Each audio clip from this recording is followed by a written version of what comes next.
Alright, here what we have is a video for Town Hall 10 bullying Town Hall 9. GoBoHo. Golem, bowlers, hogs. Alright, first thing we're going to do is we're going to scout the base. As a Town Hall 10, we have extra spells, extra troop space, and extra clan castle space. And our heroes should be considerably bigger than our Town Hall 9 counterpart. So to take advantage of that, we have to decide where we're going to enter from. Now, with this attack, the queen is not as a big priority as in other attacks. So what we'd like to do is enter where we can get the most value, defensive value for our kill squad, which is the queen, king, and our bowlers. So we can do one of two choices. We can either enter from, say, this way, and what we would get is we would get mortar, arch tower, bomb tower, whiz tower, arch tower, expo, air defense with our kill squad. Fairly easy. At this point we would also get the CC troops, we would get the queen, and pretty much anything that's in this little area we would get with our kill squad fairly easy. Okay. Another entry that we could do is we can come in here from the 6 o'clock and we could enter here and we would probably get archer tower, air defense, cannon, air sweeper, king, air defense, and pretty much anything in this relative area right here, which would include as well the CC. Okay, so obviously coming in with between those two different entry points, the better entry point that I would believe would be coming in at the 2 o'clock, simply because you get more defensive value and you get the queen. So let's look at that 2 o'clock entry now. When we decide where we're going to put our wall breakers, okay, we're going to want to wall break right in here.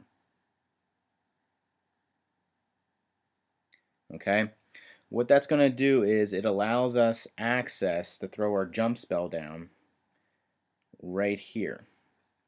So we will have access to this compartment, this compartment, this compartment, and we will also probably get access to this compartment right here. So all the defenses in that area will be destroyed by our kill squad. Saying that, we can drop our wall breakers, and we have to be careful about our splash damage. Well, the only splash damage we would have to worry about would be this mortar right here. Okay, so we have to time it off that mortar. Now, what do we have to do to funnel our troops? Because if we don't funnel our bowlers and they start walking around the base, the attack is dead. Okay, so we know we need to get the wall breakers down before the archer tower and mortar go down. Once those go down, the wall breakers will no longer target that wall. So we need to get those wall breakers down fairly quick. So what we're going to do is we're going to drop our golem and our CC right about here. Okay, that obviously will splash, take damage from the splash attack, the archer, and possibly, if we drop it properly, possibly this archer tower. Okay, now what we need to do is time our wall breakers, send them in away from where the golem is. So if the golem and the giant are sitting right here, we need to send our wall breakers over here, so they go to that wall, not behind the golem, just in case the mortar gets to them. So that is the purpose of the golem and the wall breakers to get access to the initial compartment that we want to put or enter. Now, what buildings have to be out of the way before we enter the base? Well, if we draw a line through the archer tower, mortar, everything in front of this line has to be gone for us to get into that compartment. So what we have for our funneling troops with this attack is 2 baby dragons and 2 wizards. Now, the baby, as we can see here at the 3 o'clock side, we can easily drop a baby dragon right here. That baby dragon will get the dark barracks, we'll get the army camp, and it'll probably start working its way somewhere, maybe to the elixir or to the cannon.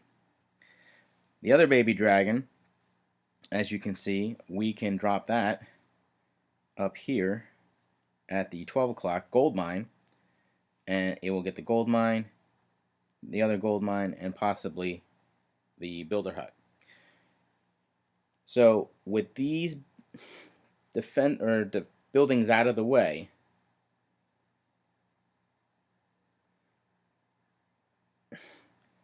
we have left plenty of buildings for our kill squad to get attracted by and enter into the area where we want, which is going to be this area right here. We can keep our kill squad in this area. We have successfully funneled our troops into the base where we want them to be. So make sure you drop your baby dragons wide enough, and if at all possible, out of harm's way, to enter the base. Now, as far as spells go, when do we want to drop our spells? Well, with all good attacks, spell timing is critical.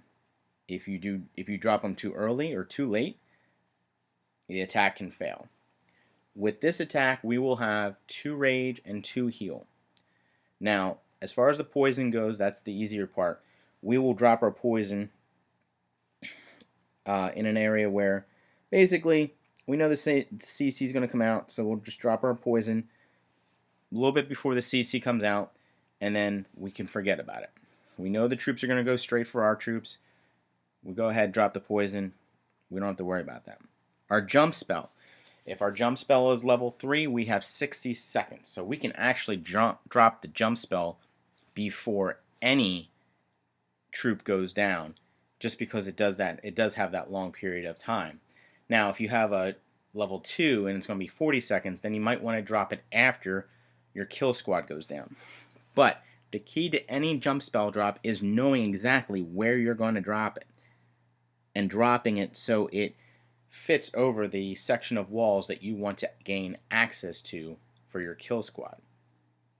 So once the jump spell is down, now we're going to use 1 rage and 1 heal early in our attack, so we can go ahead and get the troops going to destroy a bunch of shit real quick and heal them, because there's a ton of defensive buildings up here. We have the Queen, the Expo, the Wiz Tower with splash damage, 2-3 archer towers, a cannon, mortars. We got to get the heal down with the rage. Now, we have another rage and another heal. This timing is going to be a little bit more based on where our kill squad goes. If our kill squad decides to go this way to the right or to the left, we're going to want to drop our rage over the majority of the bowlers. So we're thinking maybe this compartment right here.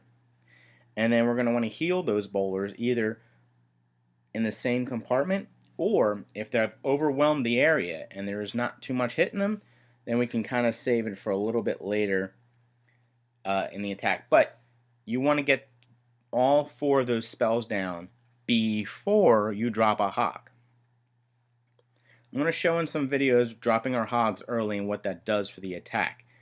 Ideally, you do not want to drop a hog before you clear out most of this top half of the base. So in other words, your kill squad is going to be responsible for getting all of this. And then what we're going to do is we're going to drop our hogs in sporadically, 3 at a time, down here to go ahead and target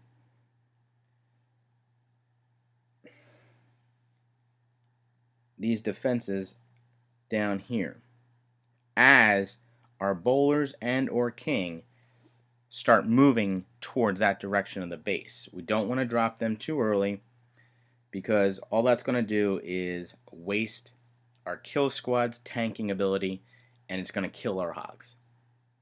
So the hogs are definitely towards the end of the attack if done properly.